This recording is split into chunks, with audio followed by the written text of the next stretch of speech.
হাসারাঙ্গাকে টানা 3 ছক্কা মারলেন তাওহিদ হৃদয়। শঙ্কার মেঘ কাটিয়ে বুড়ো মাহমুদুল্লাহ বাঁচালো মান। টি-20 বিশ্বকাপে শ্রীলঙ্কার বিপক্ষে নিজেদের প্রথম ম্যাচে শ্বাসরুদ্ধকর জয় পেল বাংলাদেশ। এদিন শুরুতে টসে জিতে বোলিংয়ের সিদ্ধান্ত নেয় বাংলাদেশ।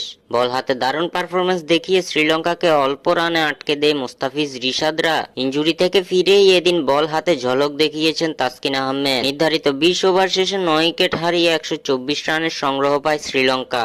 লঙ্কানদের হয়ে ব্যাট হাতে সর্বোচ্চ 47 রানের ইনিংস খেলেন পাথুম নিসাঙ্কা। টাইগারদের হয়ে বল হাতে 3টি করে উইকেট শিকার করেছেন মুস্তাফিজুর রহমান ও রিশাদ হোসেন। এছাড়াও তাসকিন পেয়েছেন 2 উইকেটের দেখা।